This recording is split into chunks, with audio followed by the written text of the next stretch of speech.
கிறிஸ்துவுக்குள் மிகவும் அன்பாக அழைக்கப்பட்ட அன்புக்குரிய சகோதர சகோதரிகளே, உங்கள் யாவருக்கும் கிறிஸ்துவுக்குள்ளான அன்பின் வாழ்த்துக்கள். நம்முடைய பிதாவாகிய தேவன் வாழ்நாட்களில் கூட ஒரு நாளை நமக்கு கூட்டி கொடுத்து இந்த நாளுக்கான கிருபை செய்த நம்முடைய பிதாவாகிய தேவனுக்கு ஆண்டவராக இயேசு கிறிஸ்து மூலமாக நன்றிகளையும் துதி ஸ்தோத்திரங்களையும் எடுத்துக்கொண்டு இப்போது நம் பாடத்துக்குள்ளாக நாம் கடந்து செல்வோம். பாடத்துடைய தலைப்பு பலிபீடத்தின் கொம்புகள் என்ற பாடத்தின் வழியாக இதில் நடைபெற்ற சம்பவங்கள் யாருக்கு அடையாளமாக இருக்கிறது, அதன் நிமித்தமாக இப்போ வாழக்கூடிய காலகட்டத்தில் சபையாருக்கு என்ன பாடம் என்பது இந்த ஒரு பாடத்தின் வழியாக நாம் சத்தியங்களை அறிந்து கொண்டு நம்மை நாமே சீர்தூத்தி பார்க்க திருத்திக் கொள்ளவும் தேவன் தாமே இந்த பாடத்தின் வழியாக நமக்கு சத்தியங்களை சொல்லிக் கொடுப்பார். இதற்கு உண்டான ஆதார வசனத்தை நம்ம தியானிக்கலாம். வசனம் எபிரேயர் 8:5. இவர்கள் செய்யும் ஆராதனை பரலோகத்தில் உள்ளவைகளின் சாயலுக்கும் நிழலுக்கும் ஒத்திருக்கிறது. அப்படியே மோசே கூடாரத்தை உண்டு பண்ண போகையில் மலையிலே உனக்கு காண்பிக்கப்பட்ட மாதிரியின்படியே நீ எல்லாவற்றையும் செய்ய எச்சரிக்கையாயிரு என்று தேவன் அவனுக்கு கட்டளையிட்டார். தேவன் மோசேக்கு ஆசரிப்பு கூடாரத்தில் என்னென்ன செய்யணும், எப்படியெல்லாம் செய்யணும், எப்படியெல்லாம் வடிவமைக்கணும், எதெல்லாம் எங்கெங்கே வைக்கணும்னு சொல்லிட்டு தேவன் ஒரு பிரமாணத்தை மோசேக்கிட்ட கொடுத்தார். இந்த ஆசரிப்பு கூடாரத்தில் அந்த வாசலுக்கு போகும்போது என்ட்ரன்ஸில் எது இருக்குதுன்னு சொன்னால் இந்த பலிபீடம். நாம் இந்த பலிபீடத்தின் மூலியமாக இதில் என்ன சம்பவங்கள் நடைபெற்றது, இதன் மூலிமா நமக்கு பாடம் மட்டும் இந்த பலிபீடத்திற்கு உள்ளே இருக்கிற அந்த பொருளை நம்ம வெளியே எடுத்து நமக்கு என்ன பாடம் அப்படின்றத நம்ம பார்க்க போகிறோம். இந்த ஒரு வசனத்தை கேட்டேன் இல்லையா, இந்த ஆசரிப்பு கூடாரம் பரலோகத்துக்கு ஒரு நிலையாக இருக்கிறது. இப்போ வாழக்கூடிய காலகட்டத்தில் யாருக்கு ஒரு நிலையாக இருக்குது சொல்லி பார்க்கும்போது பயற்பாடு காலத்தில் ஆசரிப்பு கூடாரம், இப்போ வாழக்கூடிய காலகட்டத்தில் ஆசரிப்பு கூடாரம் யார் என்று சொன்னார், நீங்களே அந்த ஆலயம். யார் ஆலயம்? நீங்களே அந்த ஆலயம். சரிங்களா? அப்போது நாம் ஒவ்வொரு விஷயத்தை நம்ம பார்க்கலாம். வசனத்தை வாசிக்கலாம். யாத்திராகமம் 27:1. 5 முழ நீளமும் 5 முழ அகலமுமான சீத்தம் மரத்தினால் பலிபீடத்தையும் உண்டு பண்ணுவாயாக. அது சதுரமும் 3 முழ உயரமாய் இருப்பதாக. வசனத்தை கவனிச்சிங்களா? இந்த ஒரு ஆசரிப்பு கூடாரத்தில் தேவன் என்னென்ன அளவு வச்சிருக்கிற அந்த பலிபீடத்தில் நம்ம பார்க்கும்போது 1 5 முழ நீளமும், 2 5 முழ அகலமும் சீத்திர மரத்தினால் பலிபீடத்தை உண்டு பண்ணுவாயாக. அது எப்படி இருக்கணுமா? அது சதுரமும் 3 முழ உயரமாக இருக்கிறது. சரிங்களா? இந்த ஒரு கால்குலேஷன் நம்ம பார்க்கலாம். இது தான் ஒரு பலிபீடம். இந்த பலிபீடத்தில் தேவன் என்னென்ன ஒரு கால்குலேஷன் வச்சிருக்கிறான்னு சொல்லிட்டு நம்ம பார்க்கலாம். கீழே வந்து பார்த்தோன்னா 5 முழ அகலமும், அதுக்கு சுற்றி பார்க்கலாம். இங்கே இந்த மூலை இருக்குது இல்லையா, இதுலேருந்து இது வரைக்கும் 5 முழம், இந்த மூலையிலேருந்து அந்த மூலை வரைக்கும் 5 முழம். சரிங்களா? நம்ம பார்க்கலாம் கால்குலேஷனு. வசனத்தை வாசிக்கலாம். இது 5 முழம், இந்த பக்கம் ஒரு 5 முழம் வருது, அதுக்கப்புறம் அந்த பக்கம் இருந்து 5 முழம் வருது. மொத்தம் 4 வட்டம் இருக்குது இல்லையா, இங்கே வருது பாருங்கள். இங்கே இந்த மூலையிலேருந்து இந்த மூலை வரைக்கும் 5 முழம், இந்த மூலையிலேருந்து அந்த மூலை வரைக்கும் 5 முழம். சரிங்களா? இப்போது இந்த ஒரு பாடத்தில் தேவன் நமக்கு என்ன ஒரு பாடத்தை வைக்கிறார் என்று இந்த யாத்திராகமம் 27:2 வாசித்து போகலாம். அதில் 4 மூலைகளிலும் 4 கொம்புகளை உண்டாக்குவாயாக. அதன் கொம்புகள் அதனோட ஏகமாய் இருக்க வேண்டும். அதை வெண்கல தகட்டால் மூட வேண்டும். இந்த ஒரு பலிபீடத்தில் எத்தனை கொம்பு வைக்கணுமா? 4 கொம்புகள் வைக்கணும். 1 2 3 4 கொம்புகள். சரிங்களா? நல்ல ஞாபகத்தில் வச்சுங்க. அடுத்தது யாத்திராகமம் 27:3. அதன் சாம்பலை எடுக்கத்தக்க சட்டிகளையும் கரண்டிகளையும் கிண்ணிகளையும் முள்துறடுகளையும் நெருப்பு சட்டிகளையும் உண்டாக்குவாயாக. அதன் பனிமூட்டுகளை எல்லாம் வெண்கலத்தால் பண்ணுவாயாக.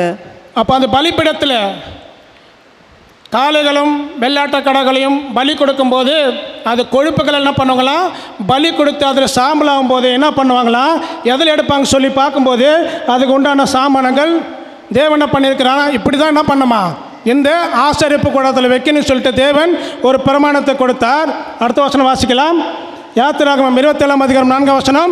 வலைப்பின்னல் போன்ற ஒரு வெண்கல சல்லடையை பண்ணி அந்த சல்லடையின் 4 மூலைகளிலும் 4 வெண்கல வளையங்களை உண்டாக்கி. அப்போ வலைப்பின்னினால் போன்ற ஒரு வெண்கல சல்லடை, சரிங்களா, அந்த பலிப்பிடத்தை தூக்கின பிறகு அது உள்ளே என்ன இருக்குன்னு சொன்னால் ஜல்லடை இருக்கும். அதெல்லாம் எரிபொருள் ஆன பிறகு அந்த ஜல்லடையில் என்ன பண்ணுவாங்களாம், அந்த சாம்பலை ஆயிட்ட பிறகு என்ன பண்ணுவாங்க தெரியுங்களா, அது மொத்த சாம்பலை எடுப்பாங்க. அடுத்தது பார்க்கும்போது தேவன் இந்த ஒரு பலிப்பிடத்தை உண்டாக்கி அந்த பலிப்பிடத்தை கொம்புகளை தூக்கிறதுக்கு இங்கே ஒரு என்ன பண்ணுறாருன்னா ஒரு வளைவுகளை செய்கிறார். 4 பக்கம் 4 வளைவுகள், சரிங்களா. அடுத்தது நம்ம பார்க்கும்போது யாத்திராகமம் 27:5. அந்த சல்லடை பலிப்பிடத்தின் பாதி உயரத்தில் இருக்கும்படி அதை தாழ பலிப்பிடத்தின் சுற்றடைப்புக்கு கீழாக வைப்பாயாக. அந்த ஜல்லடின் பலிப்பிடத்தின் பாதி உயரத்தில் இருக்கும்படி எப்படி இருக்குன்னு தெரியுங்களா, எப்படி இருக்கணும், பாதி உயரத்தில் இருக்கும்படி என்ன பண்ணுமா, அதை தாழ் பலிப்பிடங்கள் சுற்றி அடைப்பு கீழாக வைப்பையாக, இப்படி பாதி வரணும், சரிங்களா. தேவன் என்னென்ன மோசேக்கு என்ன சொன்னாரோ அதே போல் என்ன பண்ணுமா செய்யணும் அப்படின்னு சொல்லிட்டு இந்த ஒரு பலிப்பிடத்தில் தேவன் என்ன பண்ணியிருக்கிறாருன்னா ஒரு திட்டத்தை வச்சிருக்கிறார். யாத்திராகமம் 27:6. பலிப்பிடத்துக்கு சீத்தம் மரத்தால் தண்டுகளையும் பண்ணி அவைகளை வெண்கல தகட்டால் மூடுவாயாக. அப்போ பலிப்பிடத்தின் எதில் உண்டாக்கணுமா, சீத்திர மரத்தால் உண்டாக்கணும். அவைகள் எங்கே எதில் போடணுமா, வெண்கல தகட்டால் மூடுவாயாக. இது பலிப்பிடத்துக்கு உண்டான இன்ஃபர்மேஷன். யாத்திராகமம் 27:1 முதல் 7 வரைக்கும், சரிங்களா. ஒவ்வொரு வருஷமும் நம்ம பார்த்துட்டோம். இனிமேல் என்ன பண்ணலாம், ஒரு கால்குலேஷன் போட்டு அதுக்கப்புறம் நம்ம சப்ஜெக்டுக்குள்ளே போகலாம். இப்போது யாத்திராகமம் 27:1 வாசிக்கலாம். யாத்திராகமம் 27:1. 5 முழ நீளமும் 5 முழ அகலமுமாக சித்தீம் மரத்தால் பலிப்பிடத்தையும் உண்டு பண்ணுவாயாக. அது சதுரமும் 3 முழ உயரமுமாய் இருப்பதாக. சரி, இப்போ ஒரு கணக்கு பார்த்துட்டு அப்புறமா சப்ஜெக்டுக்குள்ளே போயிடலாம், சரிங்களா. இது தான் பலிப்பிடம். எத்தனை முழம், 5 முழம், சரிங்களா. அடுத்தது எந்த பக்கம் ஒரு 5 முழம் ஆச்சுங்களா.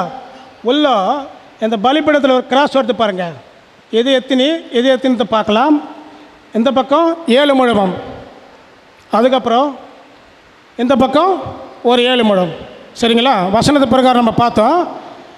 இது எப்படி கால்குலேஷன் போட்டு அது ஒரு நம்பர் வரும், அந்த நம்பர் வச்சு நம்ம சப்ஜெக்டுக்குள்ளே போகலாம், சரிங்களா. பார்க்கலாம். இங்கே ஒரு 5 முழம் வருது இல்லையா, இந்த 5 முழம் இங்கே போட்டுக்கலாம். ரெண்டாவது இந்த 5 ஒரு ப்ளஸ் பண்ணால் எவ்வளோ அது பாருங்கள், 2 5 மேலே ஒரு 5 முழமும் கீழே ஒரு 5 முழமும், 5 + 5 எவ்வளோ ஆகுதுன்னு சொன்னால் 10, சரிங்களா. இந்த 10 ஆச்சுங்களா. இப்போ எதோட நம்ம ப்ளஸ் பண்ணுன்னு சொன்னால் மேலே இருக்கிற பெருக்கல் பண்ணோம், எவ்வளோவது 10 × 7 எவ்வளோ ஆகுதுக்கா, எவ்வளோ 70 ஆகுதுங்களா. 70 வந்துச்சுங்களா. 10 × 7 70 வந்துச்சுங்க. இன்னும் எவ்வளோ மிச்சம் இருக்குது, 7. இங்கே ஒரு 7 மிச்சம் இருக்குதுங்களா. இப்போது அங்கே 7 தூக்கி போட்டோமா, 7 × இங்கே ஒரு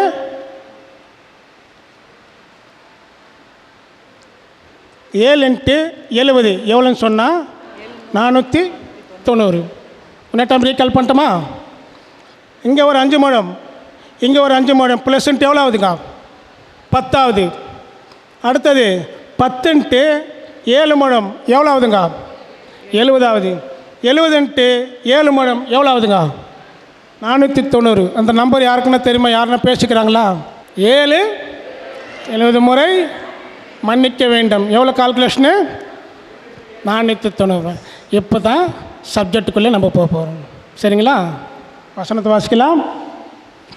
மத்தேயு 18:21. அப்பொழுது பேதுரு அவரிடத்தில் வந்து, ஆண்டவரே, என் சகோதரன் எனக்கு விரோதமாய் குற்றம் செய்து வந்தால் நான் எத்தனை தரம் மன்னிக்க வேண்டும், 7 தரம் மட்டுமோ என்று கேட்டான். பேதுரு கேட்கிறாரு, ஆண்டவர் கிட்ட, ஆண்டவரே நான் என் சகோதரனுக்கு விரோதமாக குற்றம் பண்ணினால் எத்தனை முறை மன்னிக்க வேண்டும்? 7 தரம் போதுமான்னு கேட்குறாரு. அதுக்கு இயேசு கிறிஸ்து சொல்கிறாரு, 7 தரம் மாத்திரமல்ல, எத்தனை முறையா? 7 70 தரம். அப்போ 7 × 70 போட்ட எவ்வளோ வருதுங்க? 400. அப்போது இந்த 490 எண் தேவன் அங்கே பலிபீடத்தில் வச்சிருக்கிறார் என்று சொன்னால், இந்த 490 எண்ணுக்கும் அந்த பலிபீடத்துக்கும் என்ன சம்பந்தம் அப்படின்னு பார்க்கும்போது இதுக்கு என்ன தலைப்பு அப்படின்னு சொன்னால் மன்னிப்பு. தேவன் அந்த பலிபீடத்தில் மன்னிப்பு என்ற ஒரு விஷயத்தை வச்சு ஆண்டவராகிய இயேசு கிறிஸ்து ஒரு கால்குலேஷன் கொடுக்குறாரு. எவ்வளோ அப்படின்னு சொல்லி பார்க்கும்போது 7 × 70 தரம். சரிங்களா? அப்போது 7 × 70 தரம் தேவன் 490 தடவை மன்னிக்க சொல்லிக்கிறாருன்னு சொன்னால், சரி 490 தடவை மன்னிச்சிடலாம், 499 வரும்போது மன்னிக்கக்கூடாதா? என்ன ஆகணும்? எப்படி மன்னிக்க முடியும்? எப்படி மன்னிக்கணும் தெரியுங்களா? மன்னிப்பு என்ற குணலட்சணத்துக்குள்ள என்ன பண்ணிடுவாங்களா? அவங்க வந்துடுவாங்க. அதுக்காக ஒரு சகோதரனும் ஒரு சகோதரியும் 490 தடவை எந்த சகோதரனும் சரி எந்த சகோதரனும் சரி சகோதரனுக்கு விரோதமாக என்ன பண்ண முடியாது? குற்றங்களை பண்ண முடியாது. ஒரு தடம் 2 தடம் போகும். ஆனால் ஆண்டவராகிய இயேசு கிறிஸ்து இங்கே சொல்லக்கூடிய விஷயம் சொல்லி பார்க்கும்போது மன்னிப்பு என்ற குணலட்சணத்தை எங்கே வச்சிருக்கிறார் அப்படின்னு சொன்னால் பலிபீடத்தில் வச்சிருக்கிறத நம்ம பார்க்குறோம். சரிங்களா? அடுத்த வசனம் வாசிக்கலாம். யாருக்கு மன்னிப்பு கொடுக்கணும்? எல்லாருக்குமே கொடுத்துட முடியுமா அப்படின்னு சொல்லும் பார்க்கும்போது மத்தேயு 18ஆம் அதிகாரம் 35ஆம் வசனத்தை வாசிக்கலாம். நீங்களும் அவனவன் தன் தன் சகோதரன் செய்த தப்பிதங்களை மனப்பூர்வமாய் மன்னியாமற் போனால் என் பரமபிதாவும் உங்களுக்கு இப்படியே செய்வார் என்றார். அப்போ மன்னிப்பு என்ற ஒரு விஷயத்தை பார்க்கும்போது நீங்கள் அவனவன் தன் தன் சகோதரனுக்கு செய்த தப்பிதங்களை மனப்பூர்வமாய் மன்னியாமல் போனால் யார் மன்னிக்க மாட்டாரா? பரமபிதாவும் மன்னிக்க மாட்டார். சரி, இயேசு கிறிஸ்து 2 விஷயத்தை வைக்கிறார். ஒன்று மன்னிப்பு கொடுக்கணும், இன்னொன்று எப்படி மன்னிப்பு கொடுக்கணும்னு சொல்லி பார்க்கும்போது லூக்கால் ஒரு அருமையான ஒரு வார்த்தை சொல்கிறார் பாருங்க. லூக்கால் வாசிக்கலாம். லூக்கா 17ஆம் அதிகாரம் 3ஆம் வசனம். உங்களை குறித்து எச்சரிக்கையாய் இருங்கள். உன் சகோதரன் உனக்கு விரோதமாய் குற்றம் செய்தால் அவனை கடிந்து கொள். அவன் மனஸ்தாபப்பட்டால் அவனுக்கு மன்னிப்பாயாக. என்ன பண்ணமா? மனசாபப்படணும். இப்போ இந்த சப்ஜெக்டில் யார் மனசாபப்பட்டாங்கோ, யார் மனசாபப்படலை, யார் மனசாபப்பட்டவர்களுக்கு மன்னிப்பு உண்டாச்சு, மனசாபப்படாதவர்களுக்கு எப்படி தண்டனை உண்டாச்சுன்றத சப்ஜெக்டில் பார்க்கலாம். அடுத்த வசனம் லூக்கா 17ஆம் அதிகாரம் 4ஆம் வசனம். அவன் ஒரு நாளில் 7 தரம் உனக்கு விரோதமாய் குற்றம் செய்து 7 தரமும் உன்னிடத்தில் வந்து நான் மனஸ்தாபப்படுகிறேன் என்று சொன்னால் அவனுக்கு மன்னிப்பாயாக என்றார். ஃபஸ்ட்டு ஒரு தவறுகளை செஞ்சோம் என்று சொன்னால், ஒரு சகோதரங்கிட்ட ஆகட்டும் சகோதரிகிட்ட தவறுகளை செய்தால் என்ன பண்ணுமா? மன்னிப்பு கேட்கணுமா? எப்படி கேட்கணும்? மனஸ்தாபப்பட்டு கேட்கணும்.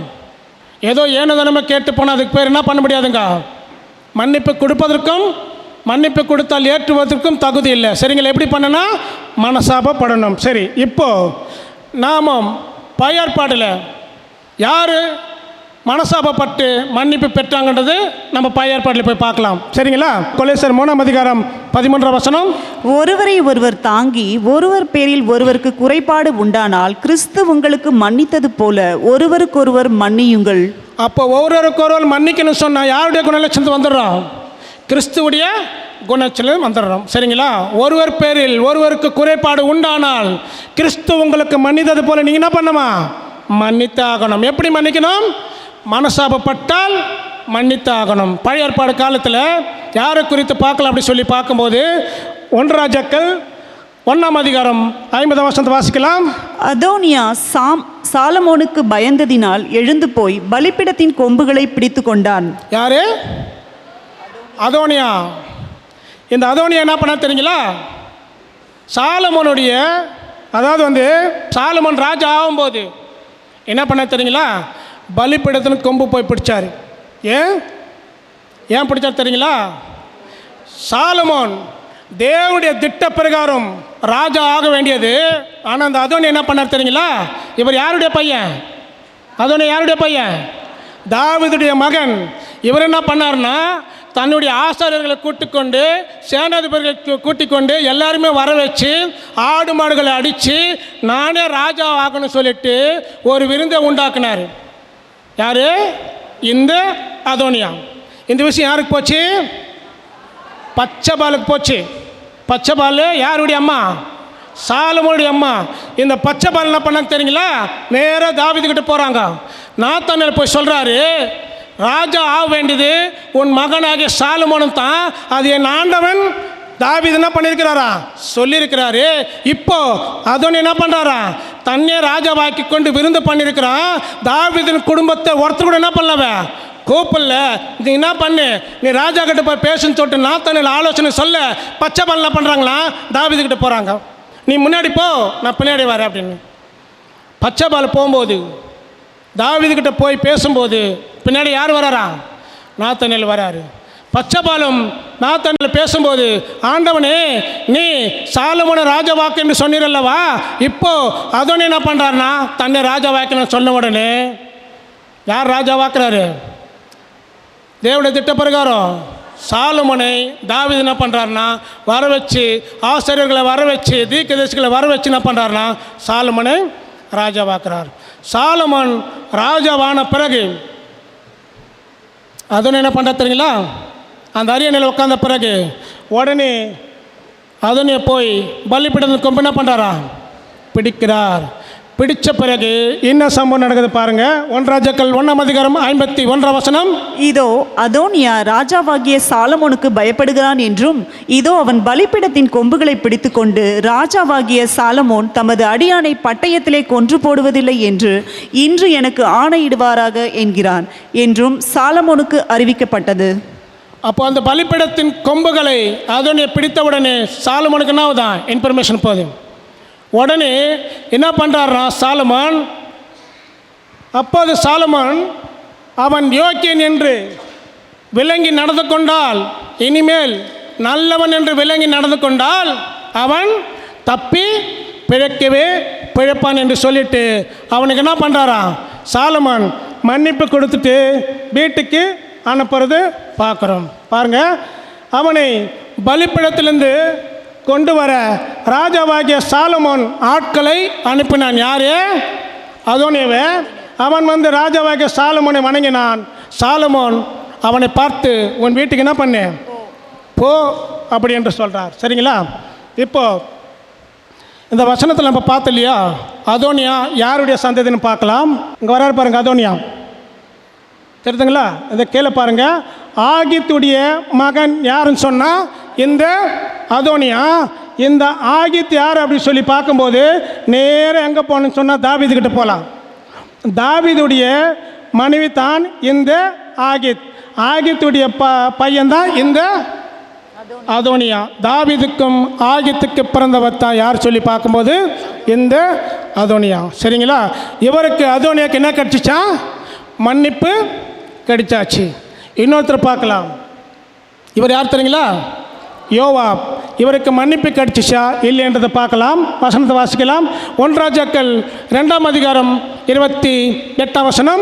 நடந்த இந்த செய்தி யோவாப்புக்கு வந்தபோது அவன் கர்த்தருடைய கூடாரத்திற்கு ஓடிப்போய் பலிபீடத்தின் கொம்புகளை பிடித்து கொண்டான். யோவாப் அப்சலோமின் பட்சம் சாயாதவனாயிருந்தும் அதோனியாவின் பட்சம் சாய்ந்திருந்தான். சரி, அதோனியாவுக்கு வந்து பலிபீடத்தின் கொம்புகளை பிடித்தா மன்னிப்பு கிடச்சிச்சின்னு அவருக்கு தெரிஞ்சு போச்சு. யாருக்கு? யோவாப்புக்கு. சரி, நானும் போய் பலிபீடத்தின் கொம்புகளை பிடிக்கிறேன்னு சொல்லிட்டு யார் போனதா? யோவாப்பு போனார். சரி, யோவாப்பு போன உடனே சாலமோன் என்ன பண்ணியிருக்கணும்? மன்னிப்பு கொடுத்துருக்கணுமா கொடுத்துருக்கூடாதா? சரி, மன்னிப்பு கொடுத்தாரா இல்லை சாக அடித்தாருன்றதை நம்ம என்ன பண்ணலாம்? வசனத்தில் போய் பார்க்கலாம். சரி, 1 ராஜாக்கள் 2:30. பெனாயா கர்த்தரின் கூடாரத்திற்கு போய் அவனை பார்த்து வெளியே வா என்று ராஜா சொல்லுகிறார் என்றான். அதற்கு அவன், நான் வரமாட்டேன், இங்கேயே சாவேன் என்றான். ஆகையால் பெனாயா ராஜாவினிடத்திற்கு போய் யோவாப் இன்னபடி சொல்லி இன்னபடி எனக்கு மறு உத்தரவு கொடுத்தான் என்று மறு செய்தி சொன்னான். பெனாயா கர்த்தருடைய கூடாரத்துக்கு போகிறாரு. போய் என்ன பண்ணுறாரா? யோவாப்பை கூப்பிட்றாரு, வெளியே வா அப்படின்றாரு. என்ன பண்ணியிருக்கணும்? யோவாப்பு வெளியே வந்திருக்கணும். இல்லை, நான் இங்கே சாப்பிட்றேன் அப்படின்றாரு. உடனே பெனே என்ன பண்ணுறாருன்னா சாலமோன்கிட்ட போய் சொல்கிறாரு, யோவாப் இன்னபடி சொல்கிறான், மறு உத்தரவு கொடுக்குறான்னு சொல்லும்போது சாலமோன் கேட்குறாரு, என்ன சொன்னார் அவர் அப்படின்ட்டு. அவன் பலிப்பிடையிலே செத்துடுறான் அப்படின்றாரா? சாலமோன் என்ன சொல்லியிருப்பாரு? வானான்னு சொல்லியிருப்பாரா? அவன் சொன்னபடி என்ன பண்ண, அவன் அங்கேயே சாவச்சிருட்டார். வேறு வசனத்தை வாசிக்கலாம். 1 ராஜாக்கள் 2ஆம் அதிகாரம் 31ஆம் வசனம். அப்பொழுது ராஜா அவனை நோக்கி, அவன் சொன்னபடியே நீ செய்து அவனை கொன்று அடக்கம் பண்ணி இவ்விதமாய் யோவாப் முகாந்தரம் இல்லாமல் சிந்தின இரத்தத்தை என்னை விட்டும் என் பிதாவின் வீட்டை விட்டும் விலக்கி போடு. சரி, சாலமோன் யோவாப்புக்கு என்ன பண்ணாருன்னா அந்த பலிப்பீடத்திலே சாகடிச்சிருன்னு சொல்லிட்டார். பலிப்பீடத்துக்கு என்ன அர்த்தம் தெரியுங்களா? மன்னிப்பு. இங்கே சாலமோனுக்கு யோவாப்புக்கு என்ன கொடுத்துருக்கணும்? ஏன் கொடுக்கல? அதோனைக்கு மன்னிப்பு கொடுத்தாரு. பலிப்பீடத்தில் கொம்பு பிடிச்சி அதோனைக்கு மன்னிப்பு கொடுத்துட்டாரு. யோவாப்பு மன்னிப்பு என்ன பண்ணோம்? கொடுத்துருக்கணும். சாலமோன் ஏன் கொடுக்கல? சாலமோனு யோவாப்பு சாகடிக்கணுன்ற விஷயத்தை சாலமோனுக்கு யார் சொன்னது? தாவீது சொன்னார். மரணம் அடையும் போது, சமீபமாக இருக்கும்போது சாலமோன் ராஜாநில அமர்ந்த பிறகு கூப்பிட்றாரு தாவீது, நான் உனக்கு ஒரு விஷயத்த சொல்லணும். நீ ராஜா அரண்நிலை அதாவது அமரும் போது நீ என்ன பண்ணுமா, நான் சொல்கிறபடி நீ செய்யணும் அப்படின்னு சொல்லிட்டு யாரை குறித்து சொல்கிறா தெரியுங்களா? யோவாப்பை பற்றி சொல்கிறார் தாவீது. வசனத்தை வாசிக்கலாம்.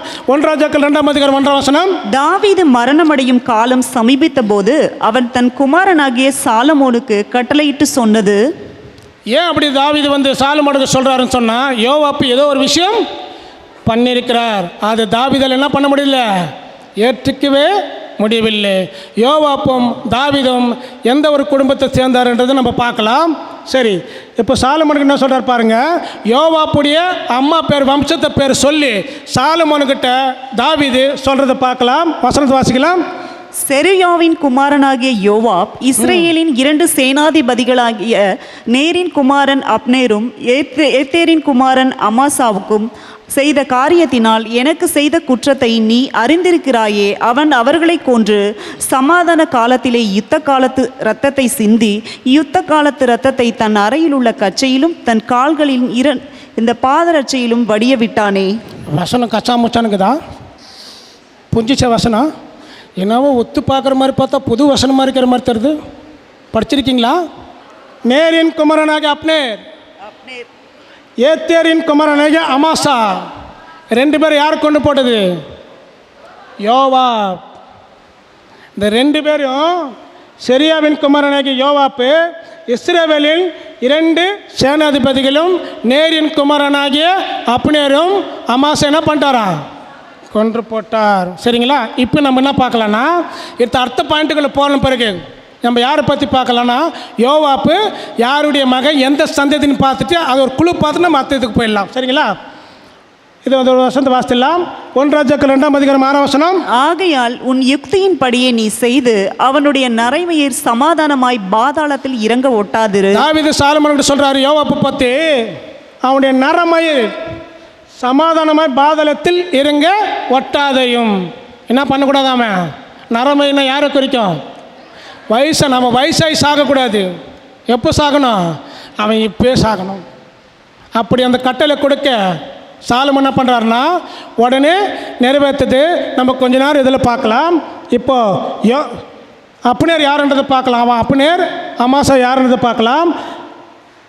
அப்னேர் யாருன்னு சொல்லி பார்க்கும்போது பெஞ்சமின் கோத்திரத்தனாகிய சவுலுடைய பீட்டார் அப்னேர். சரிங்களா? நேருடைய மகன் யாருன்னு சொன்னால் கீஸ். கீஸுடைய இன்னொரு மகன் யார் சொன்னால் அப்னேர்.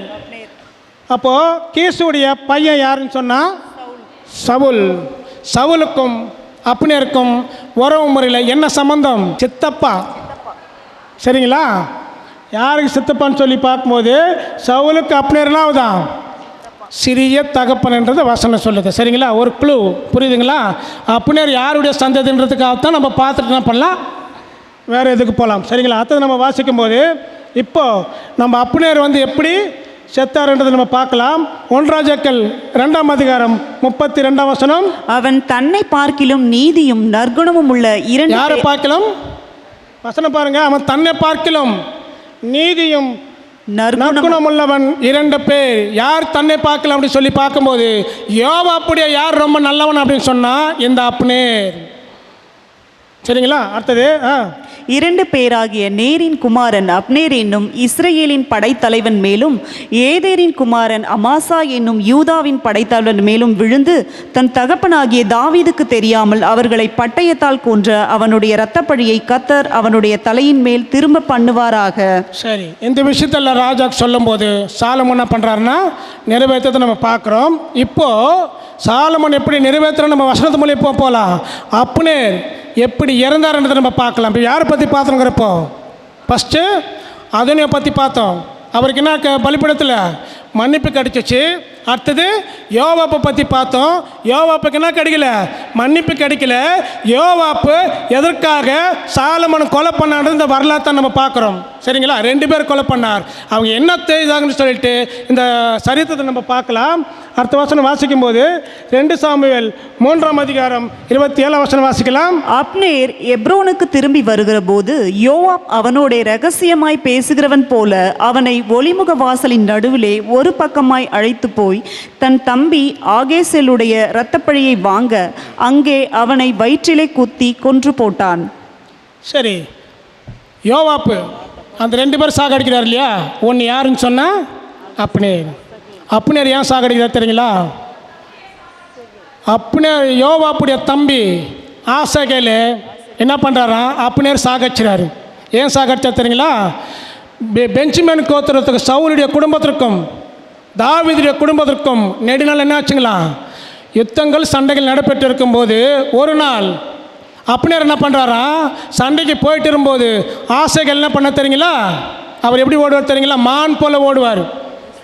அப்னேர் சொல்கிறாரு, நீ ஒன்று வலதுபுறமா போ, இல்லை ஒன்று இடதுபுறமா போ.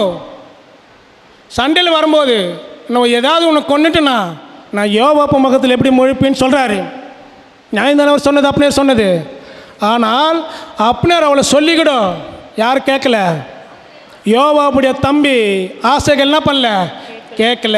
உடனே அப்னேர் என்ன பண்ணுறாருன்னா உடனே அவர் கொலை பண்ணுறது பார்க்குறாரு. இதை மனசில் வச்சு அப்னேர் யார் கொலை பண்ணுறது தெரியுங்களா?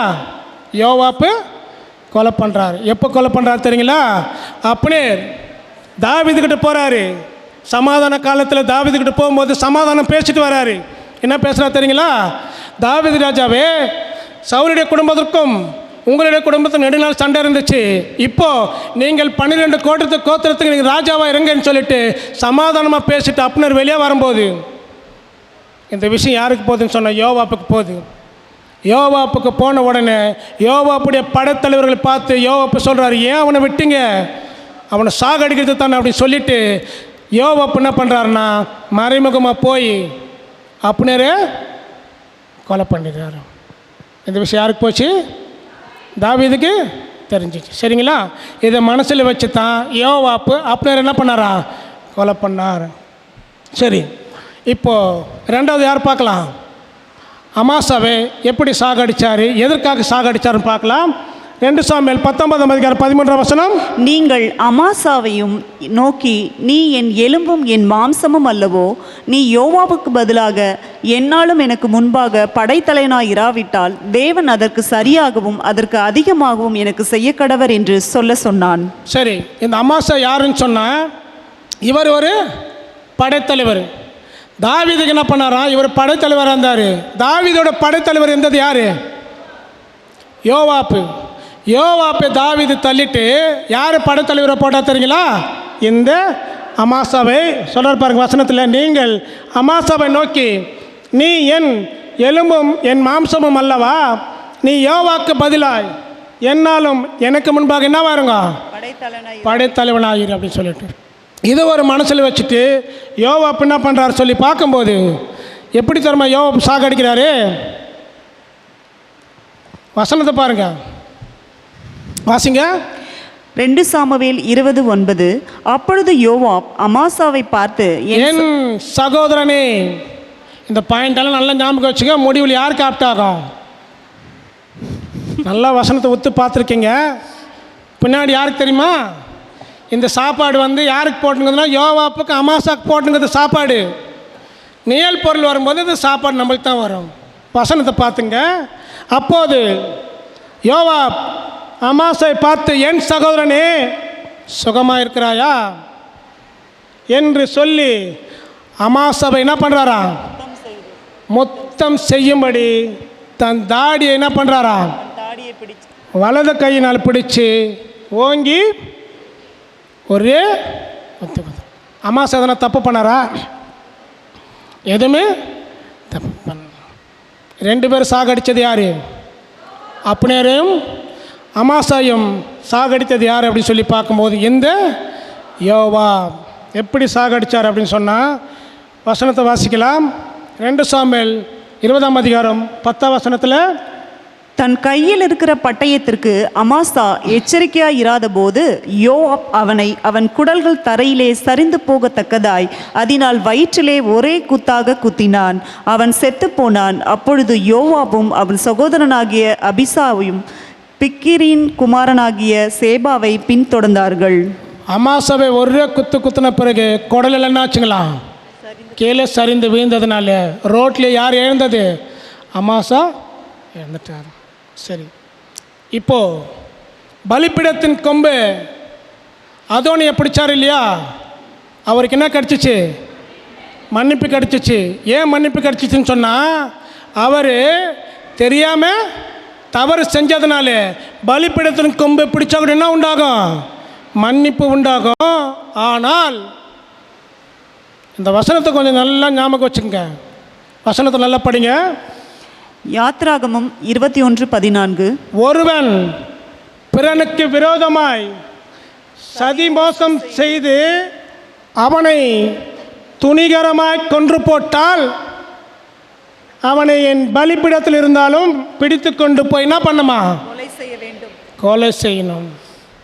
என்ன பண்ணுமா? எதனால? சதி மோசம். சதி மோசம் என்ன அர்த்தம்? பிளான் பண்ணி செய்கிறது. யாரெல்லாம் எப்படி சாகடிக்கலாம், யாரெல்லாம் எப்படி கீழே பண்ணலான்னு சொல்லிட்டு மாஸ்டர் பிளான் போட்டிருப்பாங்க. யார் மாதிரி? யோவாப்பு மாதிரி. யோவாப்பு எப்படியெல்லாம் பிளான் போட்டு என்ன பண்ணியிருக்கிறாரா? அப்னேரும் அமாசா என்ன பண்ணியிருக்கிறாரு? சாகடிச்சுக்கிறாரு. சாகடித்த இந்த யோவாப் பலிப்பிடத்தின் கொம்பை பிடிச்சாலும் என்ன உண்டாகலை? அவருக்கு மன்னிப்பு உண்டாகலை. ஒருவன் பிறனுக்கு விரோதமாய் சதி மோசம் செய்து அவனை துணிகரமாய் கொன்று போட்டால் அவனை என் பலிப்பிடத்தில் இருந்தும் பிடித்து கொண்டு போய் என்ன பண்ணுமா? அவனை கொலை செய்யணும். சரி, இதெல்லாம் பார்க்கும்போது யோவாப்பு பார்த்தோம், அப்புறம் யாரை? அமாசா பார்த்தோம், ஆசைகளை பார்த்தோம். இவங்கெல்லாம் யாருடைய குடும்பம்? எல்லாம் தாவீதுடைய ஒரே குடும்பம் தான். நல்லா ஞாபகம் வச்சுங்க, எல்லாம் ஒரே குடும்பம். பார்க்கலாம் பாருங்க. 2 சாமுவேல் 2ஆம் அதிகாரம் 18ஆம் வசனம். அங்கே செருயாவின் 3 குமாரராகிய யோவாப்பும் அபிசாயும் அசகேலும் இருந்தார்கள். அசகேல் வெளியிருக்கிற கலைமான்கள் ஒன்றை போல வேகமாய் ஓடுகிறவனாய் இருந்தான். சரி, ஆசகேல் யாருடைய தம்பின்னு சொல்லி பார்க்கும்போது செரியாவின் 3 குமாரராகிய யோவாப், அபிசாயும், ஆசகேலும். சரியா? இப்போ இந்த மேப்பை ஒரு படத்தை பார்க்கலாம். யூதா கோத்திரத்தின் தாவீதுடைய வீட்டார். அங்கே படம் பார்த்து இல்லையா? பெஞ்சமின் கோத்திரத்தின் சவுலுடைய வீட்டார். யாரை பார்த்தோம்? நேருடைய பையன் யாருன்னு சொன்னால் அப்னேர் பார்த்தோம் இல்லையா? இங்கே யூதா கோத்திரத்தின் தாவீதின் வீட்டார் யாரை பற்றி பார்க்கலாம் அப்படி சொல்லி பார்க்கும்போது போவாஸ், ரூத் 2 பேர் சேர்ந்து ஓபேத்தை பெற்றார்கள். ஓபேத்து ஈசாய் பெற்றார். ஈசாய் எத்தனை பசங்களை பெற்றார் அப்படின்னு சொல்லி பார்க்கும்போது இங்கே யார் வராருன்னு சொன்னால் செரியால். செரியாலுடைய பையன் யார் கீழே பாருங்கள். 1 அபிசாய், யோவாப், ஆசகேல். இந்த 3 பேரும் யாருடைய சந்ததிங்க? தாவீதுடைய குடும்பத்தார். அடுத்தது பார்க்கும்போது வேறு யார் பார்க்கலாம்னு சொல்லுவோம்? பச்சைபால் கீழே யார் வரான்னு சொல்லி பார்க்கும்போது சாலமோன். இதெல்லாம் நம்மளுக்கு தெரியும். இருந்தாலும் தெரியவிட்டால் தேவன் என்ன பண்ணியிருக்கிறார், இது ஒரு ரீகால் பண்ணுற மாதிரி நம்ம தெரிஞ்சிக்கக்கூடிய ஒரு விஷயமா இருக்குது. அடுத்தது நம்ம பார்க்கும்போது இந்த ஆசைகள் எப்படி ஓடுவார்னு சொன்னால் மான் போல ஓடக்கூடிய ஒரு மனுஷனாக இருக்கிறாரு. அடுத்த யோவாப் சொல்கிறார், அப்னேர் சொல்கிறாரு. வசனத்தை வாசிக்கலாம். 2 சாமுவேல் 2ஆம் அதிகாரம் 23ஆம் வசனம். ஆனாலும் அவன் விலகி போக மாட்டேன் என்றபடியினால் அப்னேர் அவனை ஈட்டியின் பின்புற அலகினால் அவன் வயிற்றிலே குத்தினான். ஈட்டி முதுகிலே புறப்பட்டது. அவன் அங்கே தானே விழுந்து செத்தான். ஆசகேல் விழுந்து கிடக்கிற இடத்திலே வந்தவர்கள் எல்லாரும் தரித்து நின்றார்கள்.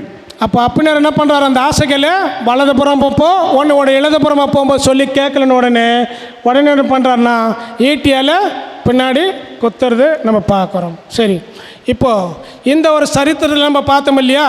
யார் யாரை பார்த்தோம்? அதோனியை பார்த்தோம்.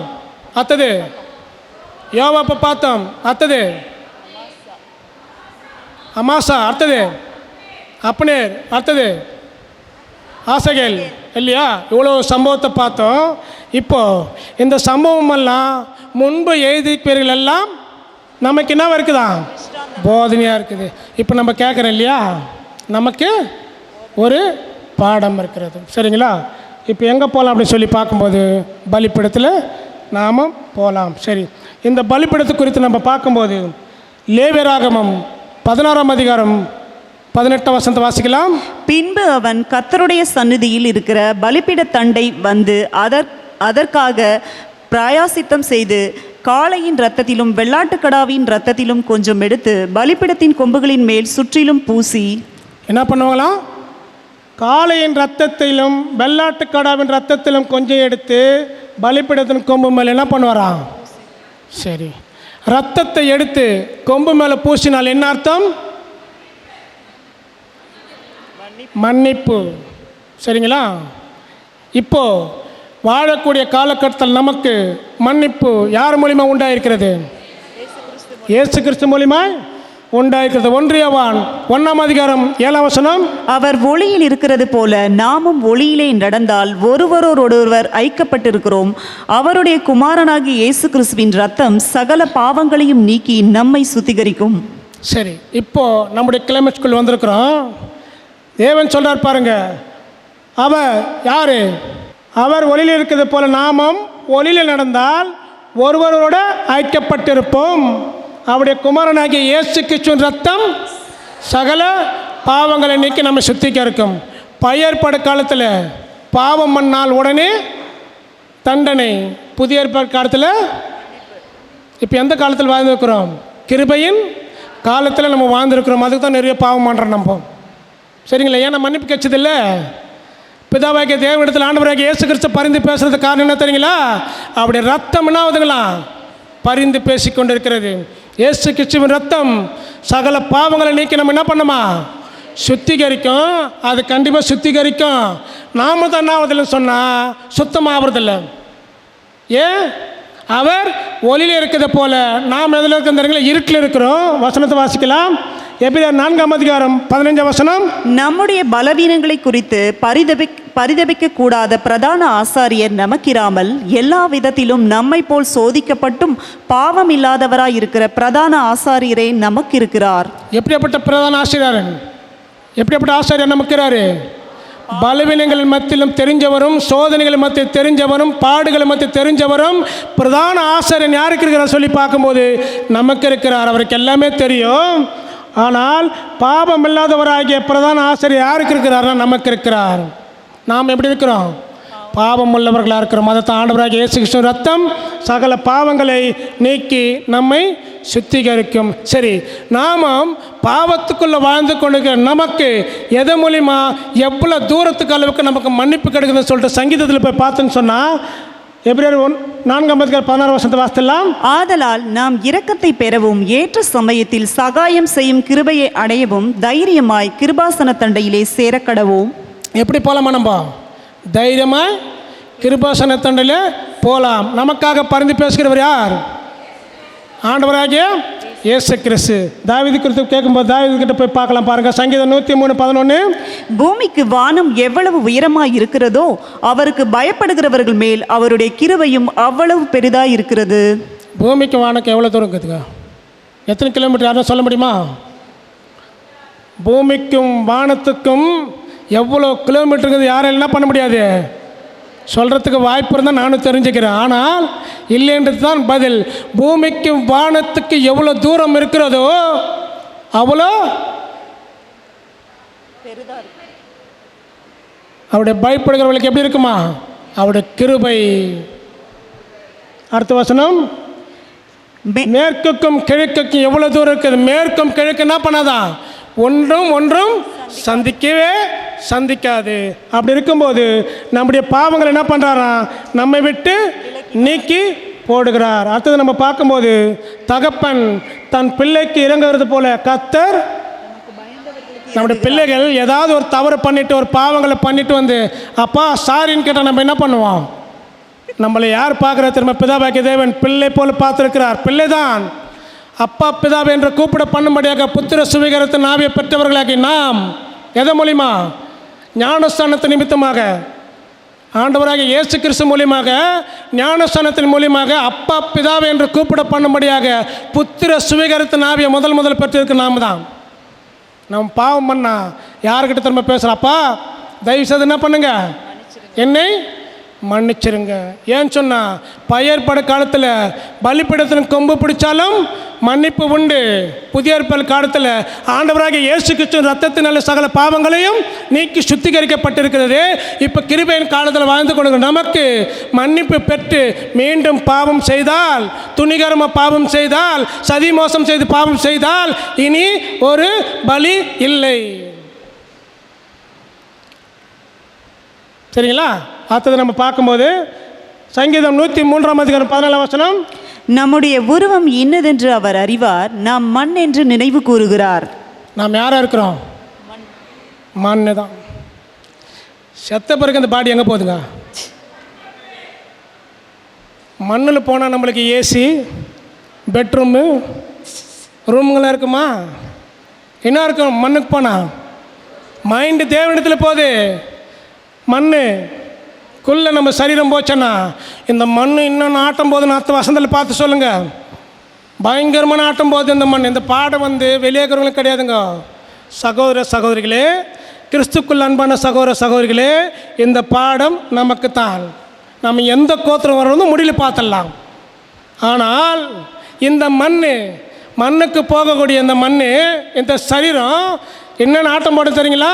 விபச்சாரம், வேசித்தனம், ஆடம்பாரம், புறங்கொறுதல், விரோதங்கள், பொய், பித்தலாட்டு, பொறாமைகள் எல்லாம் எங்கே இருக்குதுன்னு சொன்னால் இந்த மண். இதைத்தான் தேவன் அறிகிறார்.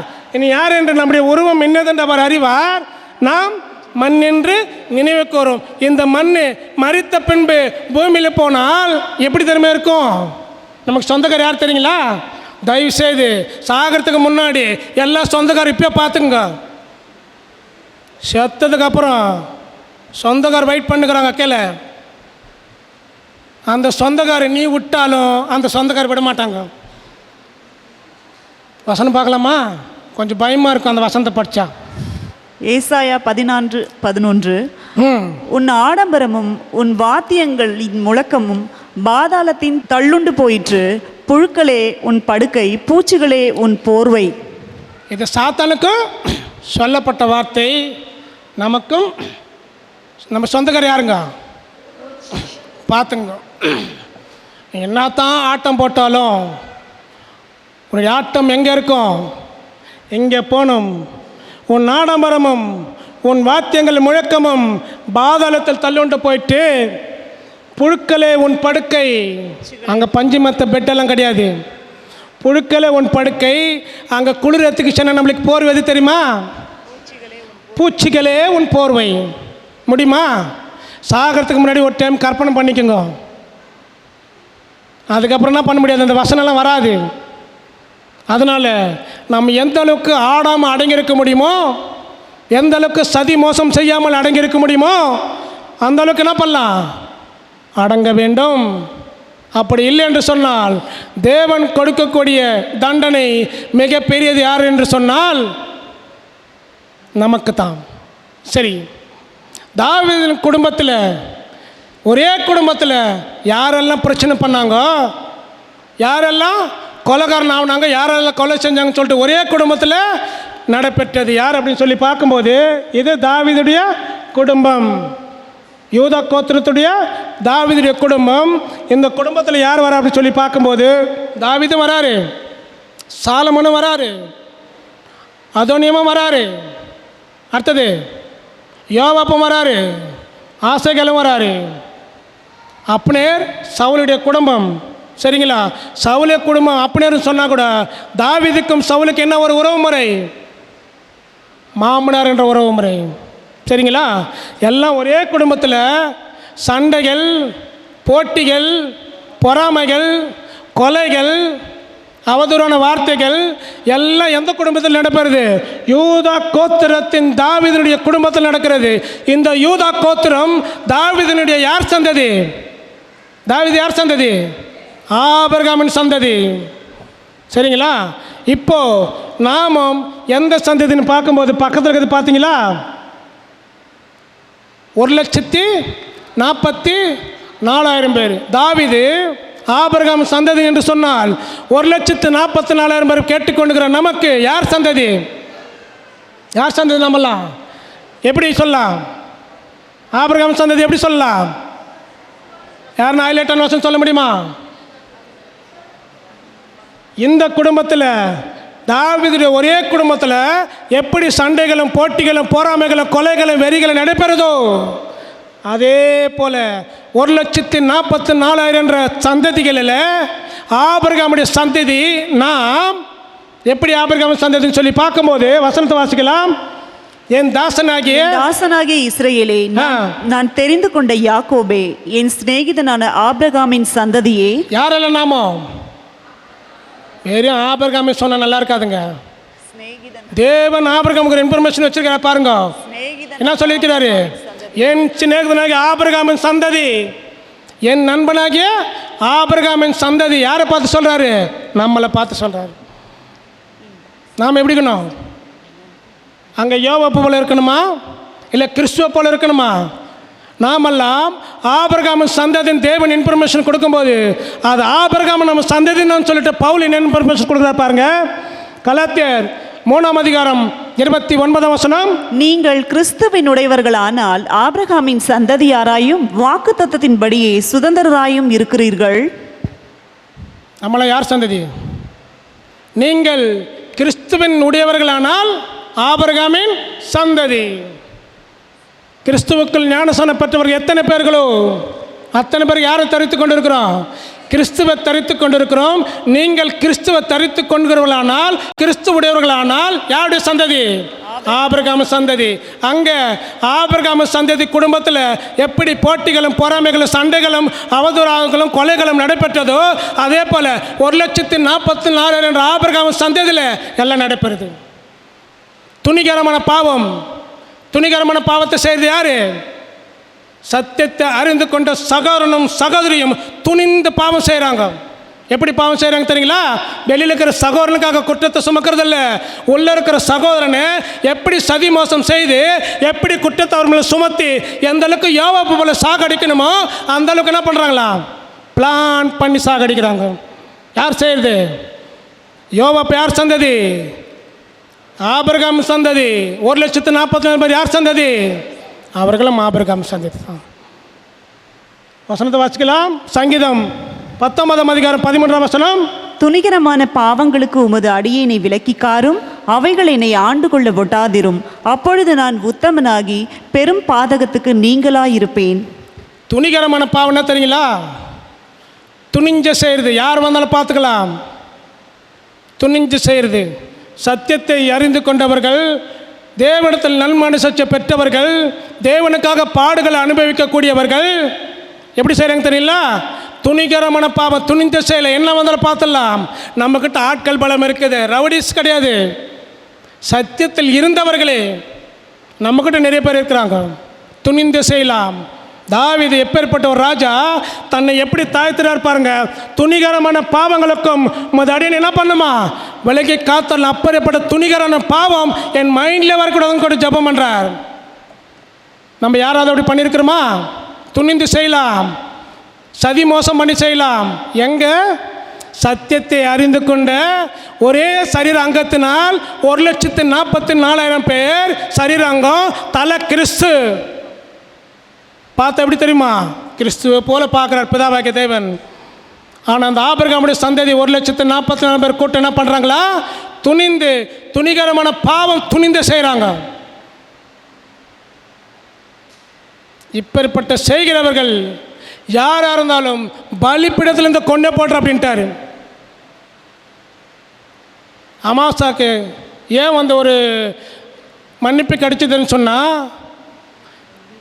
பாவ மன்னிப்புக்கும் தண்டனைக்கும் பலிப்பிடத்தில் ஒரு தேவன் ஒரு சிறிய வித்தியாசம் வச்சுருந்தார். எப்படின்னு சொல்லி பார்க்கும்போது, ஒருவன் கல்லை தூக்கி, உதாரணமாக ஒரு கல்லை தூக்கி அவன் போடும்போது எதிரில் யாராவது தெரியாமல் வந்துட்டு அந்த கல்லை அவர் மேலே பட்டு இறந்துட்டால் அது அறியாமல் செய்த பாவம். அது துணிகரமான பாவம் கிடையாது, அதுக்கு மன்னிப்பு உண்டு. துணிகரமான பாவம் என்ன தெரியுங்களா? வேறு வளர்த்துக்கிறது. அந்த சகோதரனை எப்படியாவது நாமும் சதி மோசம் செய்து கொலை செய்ய வேண்டும். கொலை செய்து நாம் என்ன பிரதர்? கத்தியத்து குத்த தான் கொலை செய்யறதா? வார்த்தையால் எந்த அளவுக்கு சதி மோசம் பிளான் பண்ணுவாங்க, பக்காவாக பிளான் பண்ணுவாங்க. பிளான் பண்ணுறதுல நம்பர் 1 யார் தெரியுங்களா? சத்தியத்தை அறிந்து கொண்டவர்கள் நாம் தான். பிளான் பண்ணுறதுல நம்பர் 1. எப்படி? நம்ம சத்தியம் கேட்கறதுக்கு முன்னாடி பல விதமான குழப்பத்தில் இருந்திருப்போம். சத்தியம் கேட்டதுக்கு பிறகு கர்த்தருக்கு பயப்படுதல் ஞானத்தின் ஆரம்பம். பாபிலோன் நடப்பட்ட சில குழப்பங்களுக்கும் தெளிவான ஒரு விஷயம் எங்கே கிடைக்குதுன்னு சொன்னால் இந்த சத்தியத்தில் கிடைக்குது. நம்ம பார்க்குறோம். யாத்திராகமம் 21ஆம் அதிகாரம் 14ஆம் வசனத்தை வாசிக்கலாம். ஒருவன் பிறனுக்கு விரோதமாக சதிமோசம் செய்து அவனை துணிகரமாய் கொன்று போட்டால் அவனை என் பலிப்பிடத்திலிருந்தும் பிடித்து கொண்டு போய் கொலை செய்ய வேண்டும். இப்போ துணிகரமான பாவத்தை யார் செய்கிறாங்க அப்படின்னு சொல்லி பார்க்கும்போது வசனத்தை வாசிக்கலாம். எபிரேயர் 10ஆம் அதிகாரம் 26ஆம் வசனம்.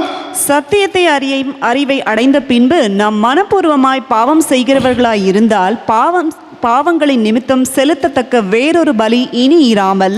சத்தியத்தை அறிவை அடைந்த பின்பு நாம் மனப்பூர்வமாய் பாவம் செய்கிறவர்களாய் இருந்தால் பாவங்கள் நிமித்தம் செலுத்தத்தக்கதாக இனி வேறொரு பலி இனி இராமல். இனி என்ன பண்ண முடியாதா? இயேசு கிறிஸ்து வந்து நமக்காக சிலுவை மறிக்க முடியாது. எல்லா பலியும் முடிஞ்சு போச்சு.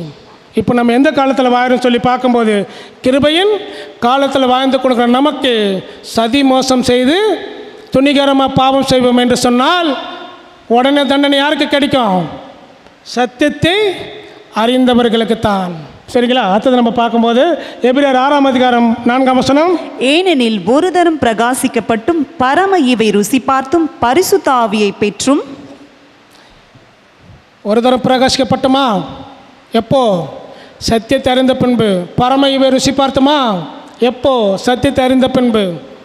மறுபடியும் பாவம் செய்தால் ஏனெனில் ஒரு தரம் பிரகாசிக்கப்பட்டு பரம இவை ருசி பார்த்தும் பரிசுத்த ஆவியை பெற்றும் தேவனுடைய நல்வார்த்தையும் இனி வரும் உலகத்தின் பலன்களை ருசி பார்த்தும் மறுதலித்து போனவர்கள். என்ன தண்டனை பாருங்க? தேவனுடைய குமாரனை தாங்களே மறுபடியும் சிலுவையில் அறைந்து அவமானப்படுத்துகிறபடியால் மனம் திரும்புவதற்கு ஏதுவாய் அவர்களை மறுபடியும் புதுப்பிக்கிறது கூடாத காரியம். அவர்கள் என்ன பண்ண முடியாதா? புதுப்பிக்கிறது கூடாத காரியம்.